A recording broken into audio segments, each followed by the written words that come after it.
Thank you for allowing me to speak on the President's address.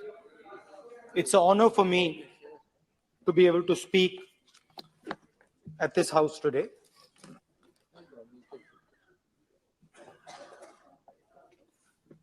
जैसे आप सबको मालूम है, पिछले 4 महीनों में हम भारत जोड़ो यात्रा कन्याकुमारी से लेकर कश्मीर तक हम पैदल चले।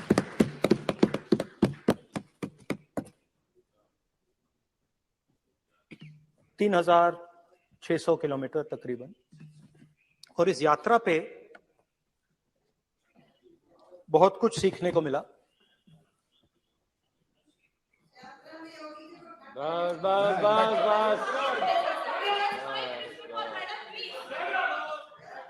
इस यात्रा में बहुत कुछ सीखने को मिला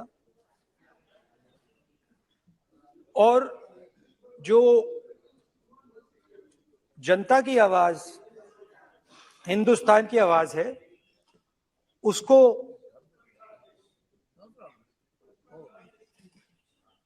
गहराई से सुनने का मौका मिला।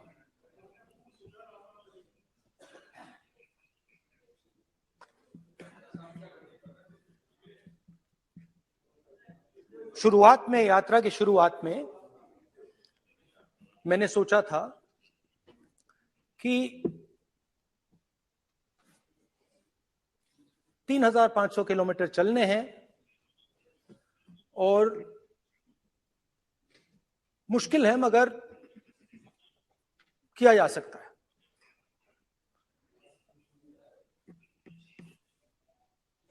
आप भी राजनेता हो, हम भी राजनेता हैं। हाँ, सेवक कह लीजिए। और नॉर्मली आजकल की राजनीति में जो हमारी पुराना ट्रेडिशन था पैदल चलने का, वो आजकल हम सब लोग, हम भी आप भी, उस ट्रेडिशन को शायद भूल गए या उसका हम पालन नहीं करते। मैं भी उसमें शामिल था, आप भी उसमें शामिल हैं। हम सब, कोई गाड़ी में जाता है, कोई हवाई जहाज में जाता है, कोई हेलीकॉप्टर में जाता है, मगर पैदल कम चलते हैं। ठीक है, ठीक है। और जब पैदल चला जाता है, हाँ पैदल जाएंगे, सब जगह पैदल जाएंगे, घबराइए मत। तो जब पैदल चला जाता है, मैं 1 किलोमीटर की बात नहीं कर रहा हूं, 10 की नहीं कर रहा हूं, 25 की नहीं कर रहा हूं, मैं 200-300-400 किलोमीटर की बात कर रहा हूं। जब 200-300-400 किलोमीटर चला जाता है तो शरीर पे दबाव पड़ता है, दर्द होता है, मुश्किल आती है। शुरुआत में चलते वक्त लोगों की आवाज सुन रहे थे हम, मगर हमारे दिल में यह भी था कि हम भी अपनी बात रखें। कोई हमारे पास आता था, कहता था कि मैं बेरोजगार हूं, और हमें लगता था कि नहीं, हमें कहना चाहिए कि तुम बेरोजगार क्यों हो, कारण क्या है। उसमें हम विपक्ष का रोल भी प्ले कर लेते थे, आपकी भी बुराई कर देते थे। नहीं, वो तो है, वो भी करेंगे, हम भी करेंगे। मगर थोड़ी देर चलने के बाद एक बदलाव आया, और जो हमारी आवाज थी, जो ये डिजायर था बोलने का कि भैया बेरोजगारी इसलिए है, महंगाई इसलिए है, वो बिल्कुल बंद हो गई। कि हमने इतने लोगों से बात की मतलब हजारों लोगों से बात की, बच्चों से, बुजुर्गों से, महिलाओं से, माताओं से, बहनों से, कि थोड़ी देर बाद ये बिल्कुल आवाज बंद हो गई। और फिर हम गहराई से, और मैं खुल के कह सकता हूं, मैंने तो अपनी जिंदगी में इस प्रकार से कभी पहले सुना ही नहीं था। क्योंकि हम सब में थोड़ा सा अहंकार होता है कि हम ही बता दें, अपनी बात रखते।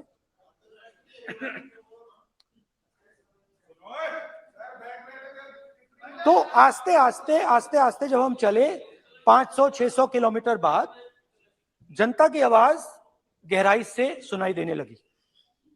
और एक प्रकार से यात्रा, इंडिविजुअल्स नहीं, यात्रा हमसे बोलने लगी। नहीं, गहरी बात है, समझ नहीं आएगा। आप समझने की कोशिश करो। यात्रा हमसे बोलने लगी। 200 किलोमीटर आप चलने की कोशिश करिए, पता चल जाएगा। और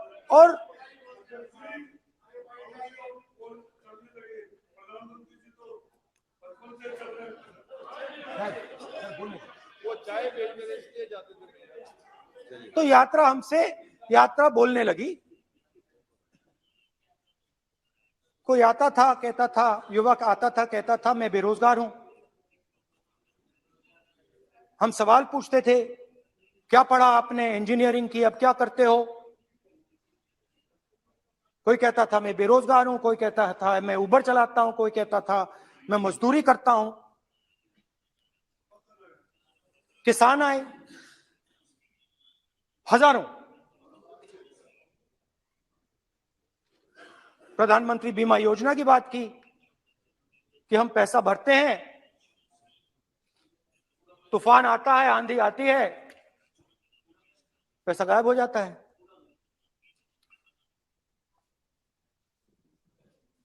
किसानों ने यह भी कहा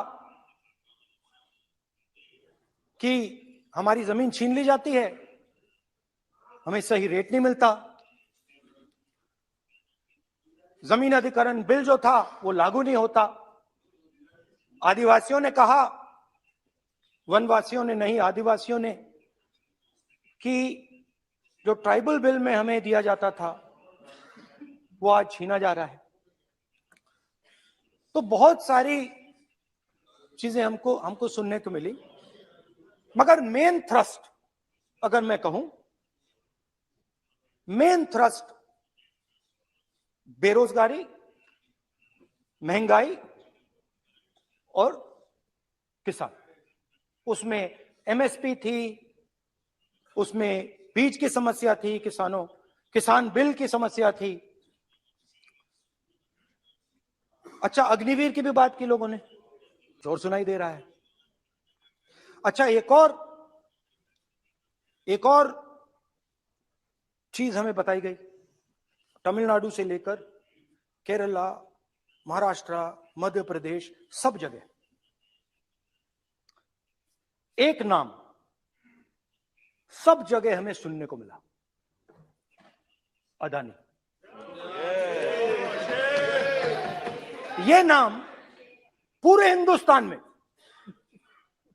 केरल में, तमिलनाडु में, महाराष्ट्र, कर्नाटका, हिमाचल, कश्मीर, सब जगह अदानी अदानी अदानी अदानी अदानी।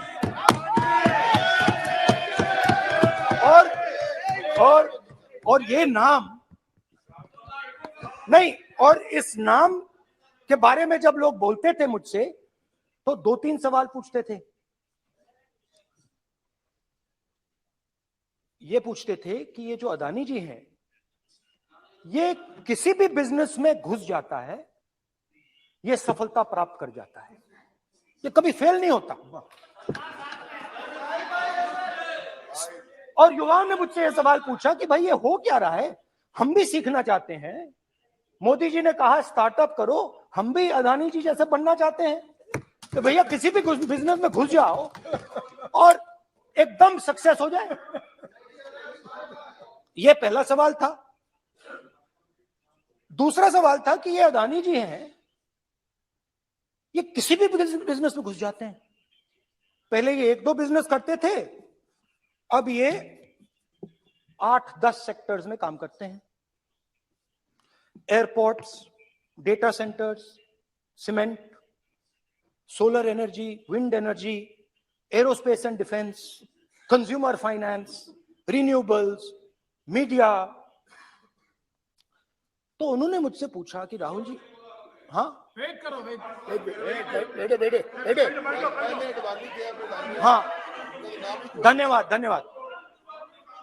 पोर्ट्स की बात भी थी। ये भी सवाल पूछा कि भैया एक बात बताइए, राहुल जी बताइए हमें कि अदानी जी का जो नेटवर्थ है वो 3 साल के अंदर, नहीं सॉरी 2014 से लेकर 2022 तक ये $8 बिलियन से $140 बिलियन कैसे हो गया? कैसे हुआ? मोदी है तो ये 2014 में अगर आप दुनिया की, मुस्कुरा रहे हैं आप, बीजेपी में है ना आप, तो ये लिस्ट आती है, एक लिस्ट आती है दुनिया के सबसे अमीर लोगों की। इस पे ये 609 नंबर पे थे 14 में। 609 पीछे बिल्कुल। पता नहीं जादू हुआ, दूसरे नंबर पे पहुंच गए। मोदी है तो मुमकिन है।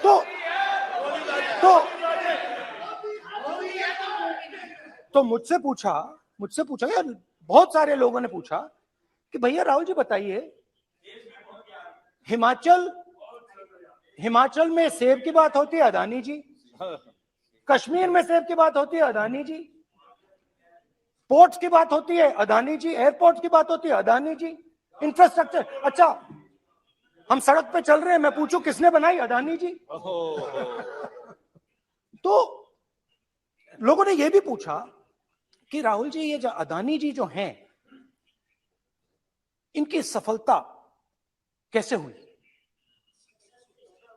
ये इतने बिजनेसेस में कैसे घुस गए, इतनी सफलता कैसे प्राप्त हुई, और सबसे जरूरी सवाल, इनका हिंदुस्तान के प्रधानमंत्री के साथ क्या रिश्ता है और कैसा रिश्ता है, देश जानना चाहता है। तो देश जानना चाहता है। ये देखिए रिश्ता, ये देख लीजिए। प्लीज पोस्टर माननीय सदस्य, पब्लिक में सर, माननीय सदस्य पोस्टर नहीं, प्लीज पोस्टर नहीं है सर। देखिए आप बैठिए, एक मिनट बैठिए। आप पोस्टरबाजी करेंगे तो इधर नहीं सर। कहेंगे राजस्थान के मुख्यमंत्री का पोस्टर चिपकाएंगे। पोस्टरबाजी के लिए सदन नहीं है, आप बात सर। करें, पोस्टरबाजी नहीं। स्पीकर सर, आप वरिष्ठ सदस्य हैं, स्पीकर सर, तो पोस्टरबाजी उचित नहीं है। स्पीकर सर, पोस्टरबाजी उचित स्पीकर नहीं है, सर। प्लीज। राजस्थान के मुख्यमंत्री, ये सच्चाई है। मीडिया, चलिए पोस्टर नहीं, प्लीज। वो लिखना दे दो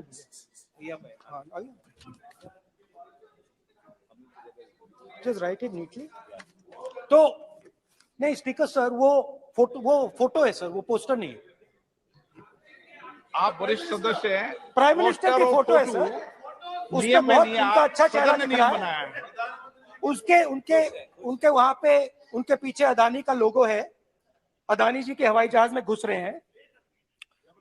तो मैंने सोचा कि आज के प्रेसिडेंट्स एड्रेस में मैं थोड़ा जो नरेंद्र मोदी जी का और अदानी जी का रिश्ता है उसके बारे में आपको थोड़ा बता देता हूं। प्लीज बताइए।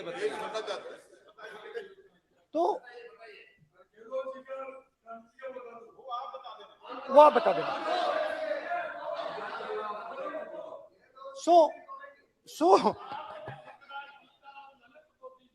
So the relationship begins many years ago when Narendra Modi ji was the chief minister of Gujarat, and when most of India's business was asking questions of the Prime Minister, was against the Prime Minister, one man stood shoulder to shoulder with the Prime Minister. Didn't back down. That's commendable. It's not a joke. He was loyal to the Prime Minister. And what did he do?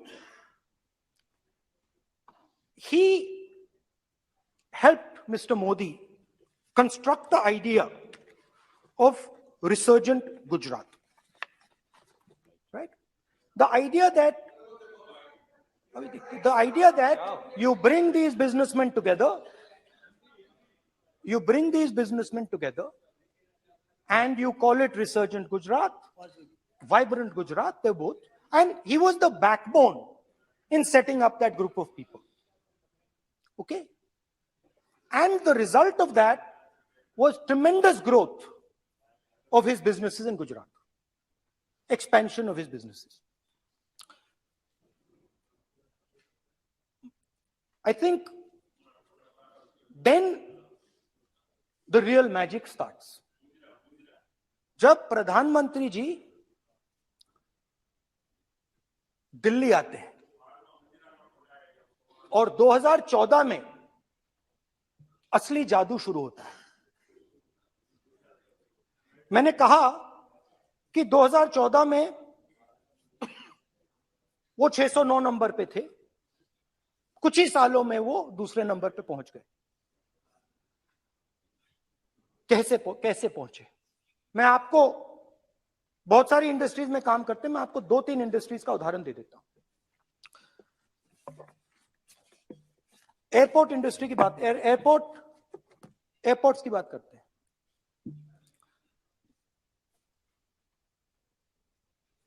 कुछ साल पहले सरकार ने हिंदुस्तान के airports को develop करने के लिए दिया।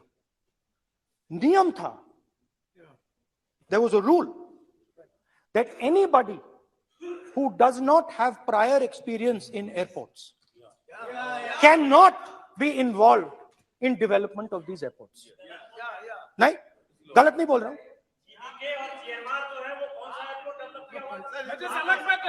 आप बैठ जाइए।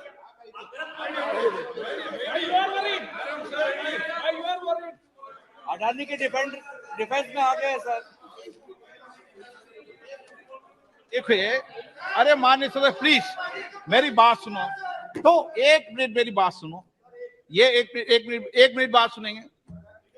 ये संसद है, अपन किस दिशा पर चर्चा कर रहे हैं ये देश देख रहा है। हमें राष्ट्रपति अभिभाषण पर चर्चा करें तो उचित रहे, बाकी आपकी इच्छा है, स्वतंत्र अभिव्यक्ति है। मेरा मानना ये तो अपन एक विषय पर ओके, तो आपको तो रूल था, नियम था। हाँ, पॉइंट ऑफ ऑर्डर किस पे है ये? सर कैसे एयरपोर्ट का प्राइवेटाइजेशन तो उनके समय हुआ, ऐसी कोई पार्टी थी जिसका अनुभव था? ये कौन सी बात कर रहे हैं? बोलिए। ओके प्लीज ओके, बोलने दे आपको नेता को, बोलने दे आपको नेता। रूल था, प्लीज बोलने दे। रूल था कि अगर कोई एयरपोर्ट बिजनेस में नहीं था तो वो इन एयरपोर्ट्स को ले नहीं सकता था। इस रूल को हिंदुस्तान की सरकार ने बदला। किसी ने भी बनाया हो रूल था, किसी ने भी बनाया हो रूल था। रूल बनाया किसने बात नहीं है, रूल बदला किसने बात है। रूल बदला गया,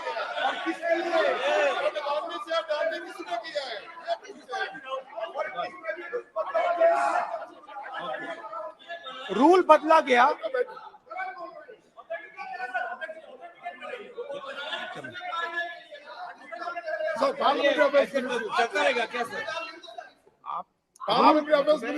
रूल को बदला गया। सर बोलने दीजिए। करना चाहिए, ऑथेंटिकेट करना चाहिए। चलिए अब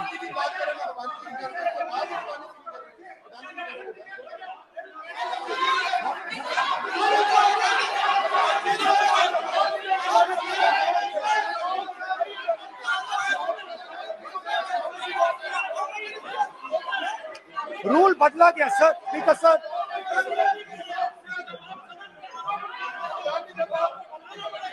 बैठे बैठे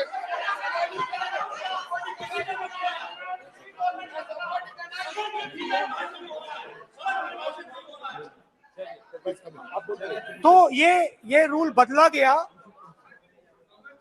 उस समय मीडिया में इसके बारे में चर्चा हुई थी। रूल बदला गया और अदानी जी को 6 एयरपोर्ट्स दिए गए। उसके बाद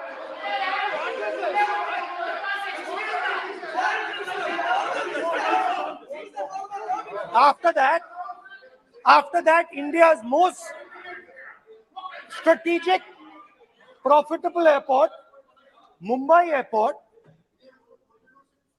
was taken away by GVK, hijacked by using the agencies.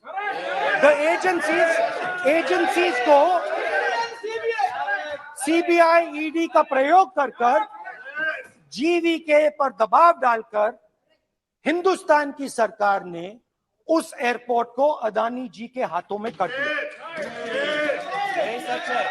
Result क्या आया? रिजल्ट आया कि एयरपोर्ट्स में आज अदानी जी 24% हिंदुस्तान की एयर ट्रैफिक को अपने एयरपोर्ट से निकालते हैं और 31% एयर फ्रेट उनके एयरपोर्ट्स में से निकलता है। अब ये काम हिंदुस्तान की सरकार और हिंदुस्तान के प्रधानमंत्री जी ने फैसिलिटेट किया। तो बताइए, बोलिए वित्त मंत्री, विधि मंत्री। और ये जो सर ये हाउस में सर ये बोल रहे हैं, तुमको ज्ञान बांट रहे हो, बैठ जाओ। सर ये यहाँ बहुत गंभीर मिनिस्टर हैं ये देश ये राष्ट्रपति का उद्बोधन को लेकर एक गंभीर चर्चा हो रही है। जो भी मेंबर कुछ भी बात करे विद फुल रिस्पॉन्सिबिलिटी ऑथेंटिकेट करें। और ये वाइल्ड एलिगेशन अपना एक सोच के आया है, बिना तर्क के ऐसे वाइल्ड एलिगेशन लगा रहे, ये कोई मतलब नहीं है सर, ये ऐसा नहीं बोल सकते और वो सर तर्क रखना पड़ेगा। अगर एलिगेशन लगा रहे हैं तो आपको पूरा डॉक्यूमेंट प्रूफ के साथ आपको रखना पड़ेगा। दे देंगे आप ऐसे बातें नहीं दे कर सकते। देंगे और ये गंभीरता को समझिए, ये डॉक्यूमेंट्री प्रूफ दे देंगे। अब आपने जो पिछले स्पीकर थे उन्होंने फॉरेन पॉलिसी की बात की, हम भी फॉरेन पॉलिसी की बात करते हैं। चलिए डिफेंस से शुरू करते हैं। बहुत ऑप्शंस है, आप बताइए कहां से शुरू करें। बिजली, डिफेंस, बहुत ऑप्शंस है। Defence, let us start with defence. अब डिफेंस में अदानी जी का कोई एक्सपीरियंस नहीं था, जीरो एक्सपीरियंस। कल मैंने प्रधानमंत्री को HAL में देखा। प्रधानमंत्री जी ने कहा कि गलत आरोप लगाया, मगर रियलिटी तो यह है कि HAL का जो कॉन्ट्रैक्ट था 126 हवाई जहाजों का, वो अनिल अंबानी को चला गया और अनिल अंबानी बैंकरप्ट हो गया। वहां भी फैसिलिटेशन था। अब देखिए, और ये जो फ्यूचर एंटरप्रेन्योर्स हैं, जो बिजनेस स्कूल हैं, हार्वर्ड यूनिवर्सिटी जैसे स्कूल हैं, इनको इसका केस स्टडी, इसकी केस स्टडी बनानी चाहिए, शायद बने। How to use government power to build individual businesses, case study.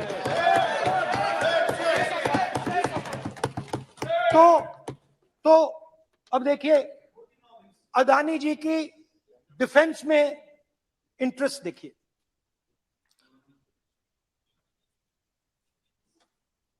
Elbit company के साथ हिंदुस्तान में अदानी जी ड्रोन्स बनाते हैं। ड्रोन्स को हिंदुस्तान की एयरफोर्स, आर्मी, नेवी के लिए रिफिट करते हैं। अदानी जी ने यह काम कभी नहीं किया है पहले। एचएएल ये काम करती है।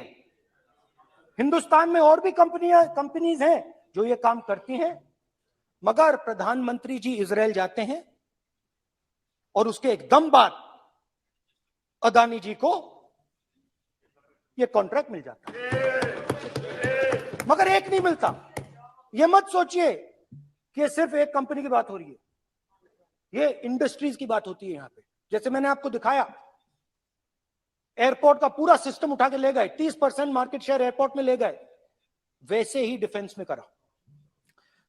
तो 4 डिफेंस की इनके पास कंपनीज हैं। यह काम इन्होंने कभी नहीं किया। स्मॉल आर्म्स, जिसमें टवॉर है जो हमारी स्पेशल फोर्सेस यूज करती है, आर्मी यूज करती है, जिसमें गलील स्नाइपर राइफल है, ये सब अदानी जी बनाते हैं। सीधा स्ट्रेट इजराइल में प्राइम मिनिस्टर जाते हैं, प्राइम मिनिस्टर के साथ वहां पे मतलब बीच में पैदल चलते हैं और फिर जादू से पीछे से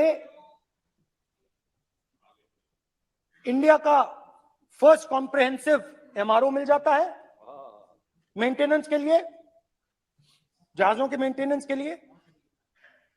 स्मॉल आर्म्स का बिजनेस मिल जाता है, इजरायली जो ड्रोन्स हैं उसका बिजनेस मिल जाता है। मतलब जो हिंदुस्तान और इजराइल का डिफेंस का रिश्ता है वो पूरा पूरा अदानी जी के हाथ में चला जाता है, खत्म कहानी।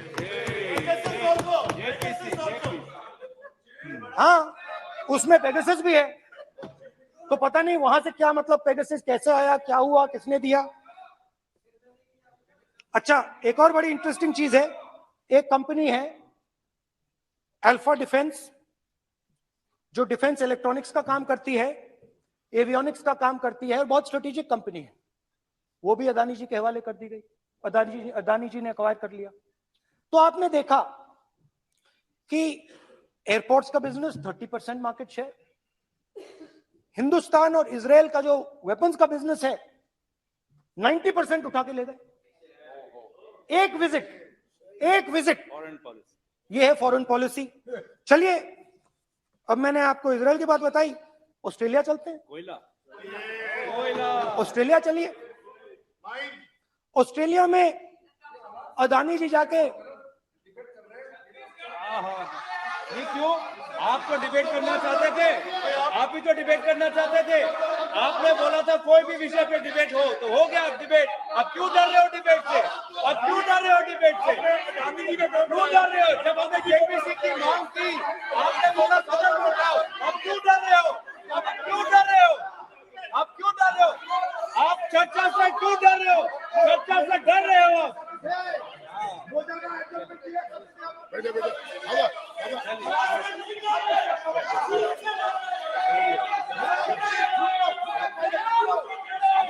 अब सुनना पड़ेगा, अब सुनना पड़ेगा, अब सुनना पड़ेगा। ऑस्ट्रेलिया जाते हैं, प्रधानमंत्री ऑस्ट्रेलिया जाते हैं।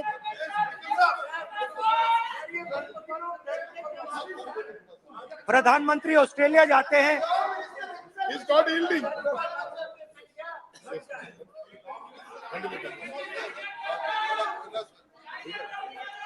ऑस्ट्रेलिया जाते हैं। क्या नंबर बताएं? 369। सर ये क्या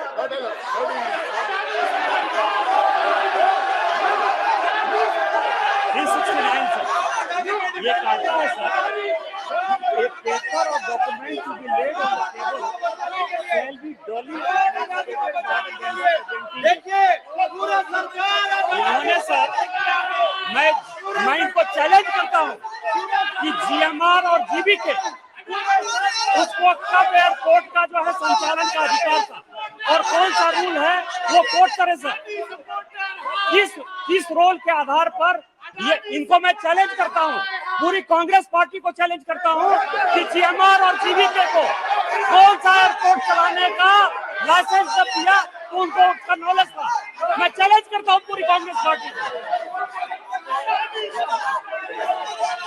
जब इन्होंने बिरला को बनाने का दिया, डालमिया को बनाने का दिया, टाटा को बनाने का दिया लाइसेंस, उस वक्त उनको कौन सा मोटर चलाने का अधिकार था सर?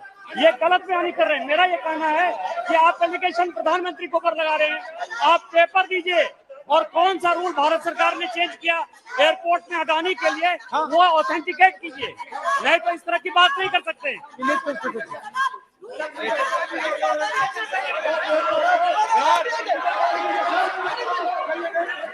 करना पड़ेगा, ऑथेंटिकेट करना पड़ेगा। राहुल गांधी जी, आपको ऑथेंटिकेट करना पड़ेगा। आप ऐसा नहीं बोल सकते हवा में, आप हवा में बोल रहे हो और प्रधानमंत्री जी पे आरोप लगा रहे हो। आपको ऑथेंटिकेट करना ही पड़ेगा। आप ऐसे ही बोल रहे हो कि जीएमआर का जीवीके के समय रूल कहा था, रूल कोई रूल नहीं था। आपको यह तो ऑथेंटिकेट और ऑथेंटिकेट करके ही रखना पड़ेगा आपको। पहले रखिए और उसके बाद आगे बात करने देंगे, नहीं तो माफी मांगिए देश से। आप प्रधानमंत्री जी पर आरोप लगा रहे हैं, आप बोलने दीजिए। अनाप शनाप आरोप लगा रहे हैं, बिना किसी डॉक्यूमेंट के आरोप लगा रहे हैं प्रधानमंत्री जी पे। रूल 353 सर, रूल 353 है sir, no allegation of defamatory और incriminatory nature shall be made unless you have given notice. छोड़िए, वो तो प्रधानमंत्री के खिलाफ एलिगेशन लगा रहे हैं बिना नोटिस दिए, बिना कोई डॉक्यूमेंट दिए। सर ये रिकॉर्ड पर नहीं जाना चाहिए सर, ये बिल्कुल रूल का उल्लंघन है। और क्या क्या बातें वो कह रहे हैं सर, मैं उसको रिपीट नहीं करना। Reckless allegation, baseless allegation, in violation of rules, sir ये स्वीकार नहीं होना चाहिए। ओके सर, एक सब बैठिए, ऑस्ट्रेलिया पीएम जाते प्लीज हैं। बैठिए, आप प्लीज बैठिए, वरिष्ठ वकील साहब बैठिए। ऑस्ट्रेलिया जाते हैं। एक मिनट राहुल जी, एक मिनट। नियम 369 भी मैंने देखा है, 353 भी देखा है। मेरा आग्रह है, सदन भारत की संसद है, हम एक ही विषय पर सारी राष्ट्रपति की चर्चा लगाए, ये उचित है क्या? फिर आपको बोलना बोला है नहीं स्पीकर साहब, गलत तरीका है। राहुल गांधी जी, आप बोल रहे नहीं, गलत तरीका है। क्या देश को संदेश देना चाहते हैं आप? क्या संदेश देना चाहते हैं देश को? चलिए राहुल गांधी जी। ऑस्ट्रेलिया में प्रधानमंत्री जाते हैं। आप बोलिए सर, स्पीकर सर, प्रधानमंत्री जी ऑस्ट्रेलिया जाते हैं और जादू से state bank of India $1 billion loan Adani ji को ऑफर कर दिया। इसका भी डॉक्यूमेंट जरूरी है क्या, बताओ? मोदी जी, आपका अधीर प्लीज। उसके बाद मैं उदाहरण दे रहा हूं, पूरी दुनिया में मोदी जी जाते हैं, घूमते हैं, तो मैं बता देता हूं क्या होता है वहां पे। बांग्लादेश में गए, हाँ काम पे ही जा रहे हैं, वही तो बोल रहा हूं, काम पे जा रहे हैं। बांग्लादेश जाते हैं, मोदी जी की पहली ट्रिप होती है बांग्लादेश में। वहां पे बांग्लादेश को इलेक्ट्रिसिटी बेचने का डिसीजन लिया जाता है। कुछ ही दिन बाद बांग्लादेश पावर डेवलपमेंट बोर्ड 25 साल का कॉन्ट्रैक्ट अदानी जी के साथ साइन कर देता है। 1500 मेगावाट इलेक्ट्रिसिटी का कॉन्ट्रैक्ट अदानी जी। चलिए वहां से श्रीलंका चलते हैं।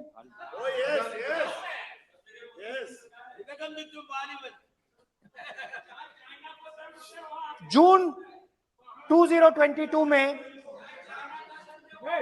chairman of Sri Lanka's Ceylon Electricity Board, MMC Fernando, informed a parliamentary committee in Sri Lanka in open hearing that he was told by President Rajapaksa that PM Modi pressured him to give the wind power project directly to Mr. Adani.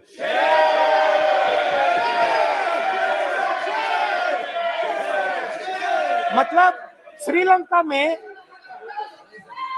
Sri Lanka electricity board के chairman कहते हैं कि उन्होंने राजापाक्सा जी ने कहा कि हिंदुस्तान के प्रधानमंत्री ने उनको कहा है कि ये विंड पावर का प्रोजेक्ट है, ये अदानी जी को देना है।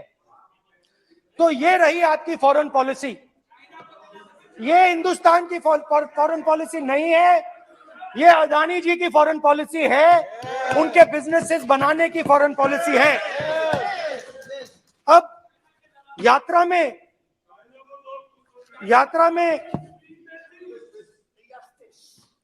में मुझसे 2-3 और सवाल पूछे गए।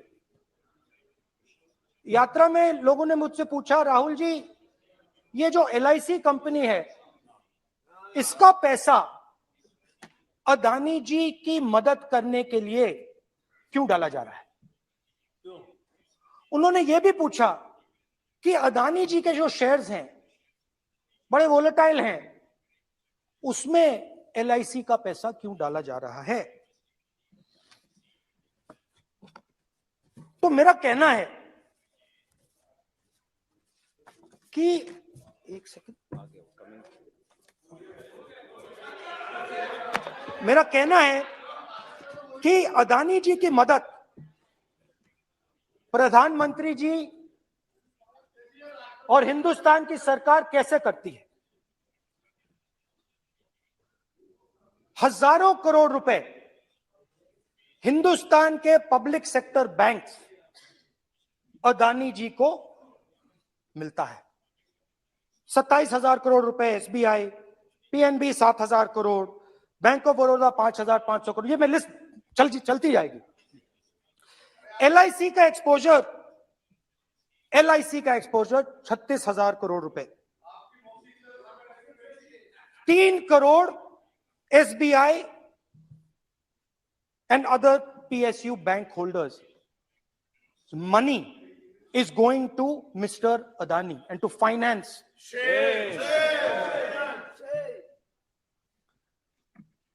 Now, of course, there is another question. तो मदद कैसे हो रही है? हिंदुस्तान के पब्लिक सेक्टर बैंक्स का पैसा, LIC का पैसा नरेंद्र मोदी जी, अदानी जी को दिया जा रहा है। अगर कोई सामने खड़ा हो जाता है, जैसे जीवी के लोग खड़े हुए, ED, CBI एजेंसीज आ जाती है, उनको परे कर देती हैं। तेलंगाना में भी एक पोर्ट का उदाहरण था, आंध्रा, सॉरी। मगर मेन सवाल और सबसे इंटरेस्टिंग सवाल दूसरा है। कुछ दिन पहले ये हिंडनबर्ग रिपोर्ट आई, उसमें लिखा था कि अदानी जी की हिंदुस्तान के बाहर शेल कंपनीज हैं। ये जो शेल कंपनीज हैं, सबसे पहला सवाल है, ये हैं किसकी? ये किसकी है मॉरिशस में जो शेल कंपनीज हैं?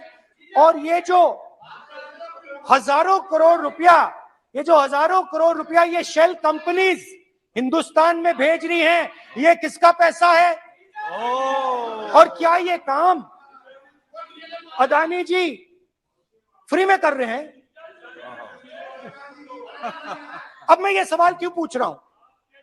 क्योंकि अदानी जी स्ट्रेटेजिक बिजनेसेस में काम करते हैं।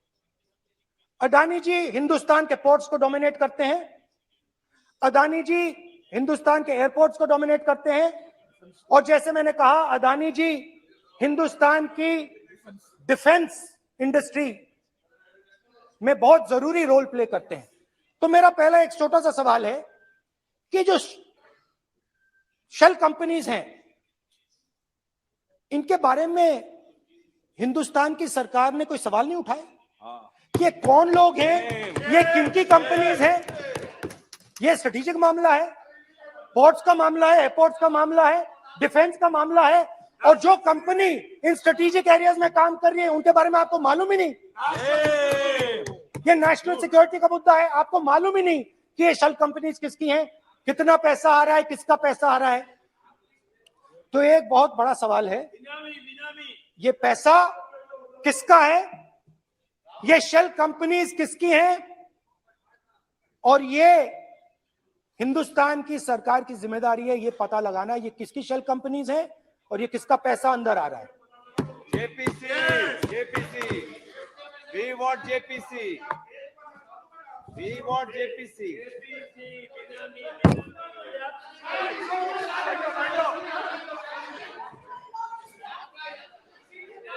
अच्छा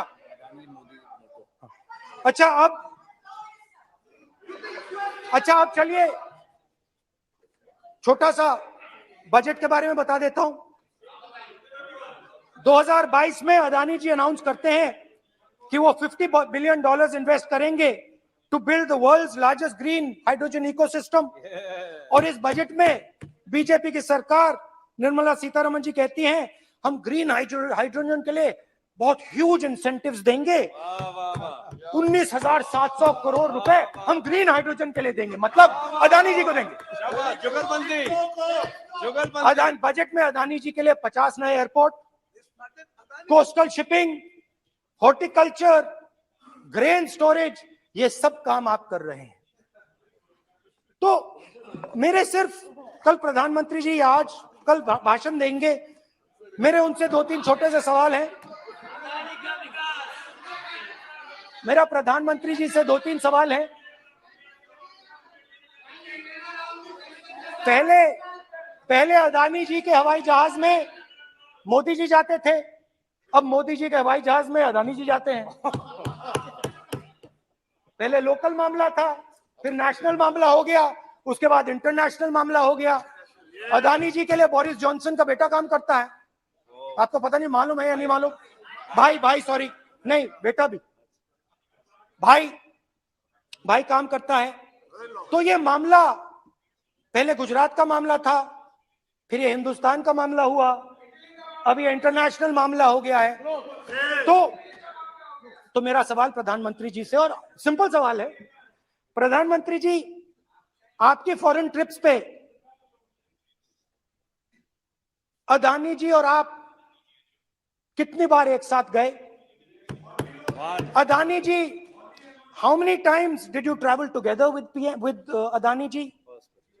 How many times did Adani ji join you later on a visit? How many times did Adani ji travel to a country immediately after you did? And in how many of these countries after you visited did Adani ji get a contract? Also an important question, जरूरी सवाल, अदानी जी ने BJP को पिछले 20 साल में कितने पैसे दिए हैं?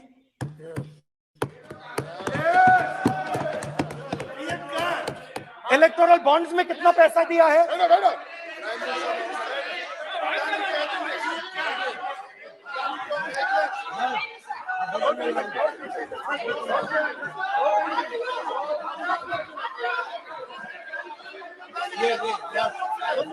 And question the post to Prime Minister, please. Sir, खत्म करने दीजिए सर। Concluding. और बहुत सुंदर तरीके से